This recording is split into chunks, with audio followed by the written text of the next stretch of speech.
Keputusan Prabowo Subianto untuk bertarung kembali pada Pilpres 2024 mendatang telah disampaikan dalam Rapimnas Partai Gerindra 2022 di Sentul International Convention Center Bogor, Jawa Barat pada 12 Agustus lalu.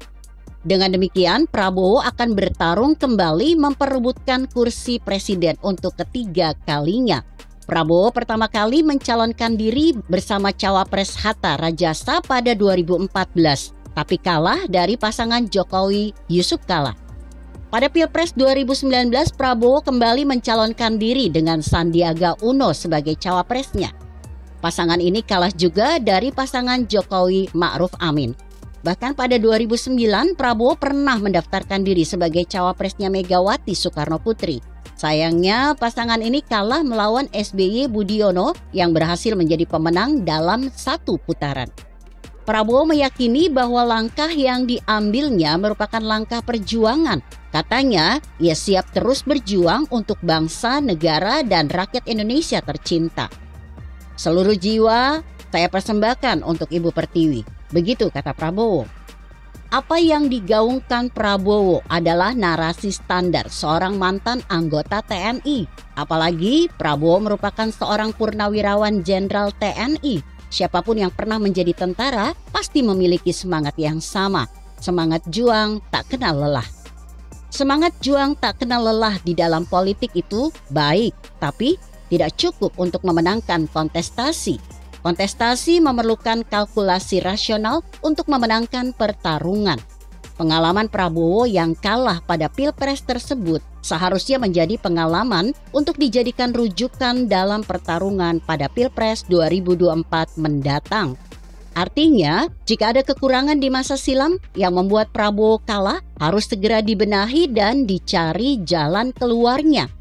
Sebab pada dasarnya, isu-isu itu saja yang bakal digaungkan kembali. Misalnya terkait penculikan terhadap aktivis 1998 yang selalu menjadi momok bagi Prabowo. Hal ini bisa dilihat pada survei yang dilakukan oleh LSI pada tahun 2014 yang menyimpulkan bahwa 51,5% publik percaya jika Prabowo terlibat penculikan 1998. Bukan hanya itu, kisah cinta Prabowo Subianto dan Titik Soeharto sudah lama kandas di tengah jalan akibat perceraian menjadi pertanyaan masyarakat. Isu ini selalu digoreng dan terus menggema di media sosial. Tak bisa dipungkiri, sejak awal mencalonkan diri sebagai calon presiden, status duda Prabowo Subianto tetap dipertanyakan, terlebih pada Pilpres 2019 lalu. Prabowo memilih tidak menikah lagi dan hidup menduda hingga saat ini. Lantas, kira-kira apa alasan Prabowo tidak menikah lagi? Ini pertanyaan yang hingga kini belum terjawab oleh Prabowo sendiri maupun timnya. Pertanyaan-pertanyaan itu termasuk pertanyaan-pertanyaan sensitif, seperti tudingan penculikan, pemecatannya dari TNI, hubungannya dengan Titik Soeharto, hingga pertanyaan apakah Prabowo memiliki anu. Isu tersebut memang berhubungan dengan pertanyaan-pertanyaan bahwa sang jenderal kehilangan alat kelaminnya saat menjalani tugas tentara di Timor Leste. Isu miring pada Pilpres tidak hanya terjadi pada Prabowo. Jokowi juga tidak hanya sekali dua kali menjadi sasaran serangan black campaign.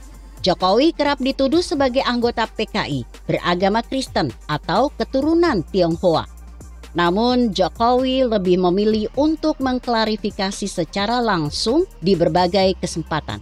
Jokowi tidak segan menunjukkan kegeramannya, bahkan ingin menabok orang-orang yang gemar memfitnah dirinya.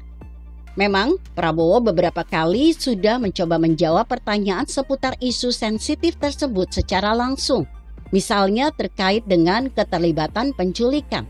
Seringkali kesempatan itu disampaikan dalam wawancara dengan kantor berita atau saluran resmi lainnya.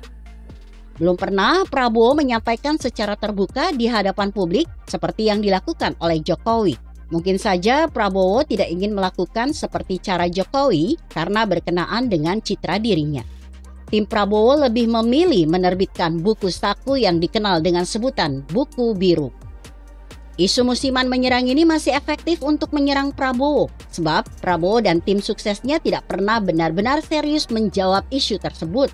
Menjadi pertanyaan adalah, kenapa Prabowo beserta timnya memilih buku saku sebagai cara berkampanye. Lalu, seberapa besar pengaruh buku tersebut terhadap perubahan persepsi publik? Mungkin dengan mengklarifikasi melalui buku saku, selain lebih elegan, juga menunjukkan keunikan tersendiri, serta jauh lebih aman. Dengan keunikan ini, publik bisa lebih menerima penjelasan tanpa harus melihat Prabowo marah-marah. Begitu kira-kira. Bagaimana menurut Anda? Jika Anda berpendapat lain, tuliskan komentar Anda di bawah ini. Saya Emma, Karisma 90.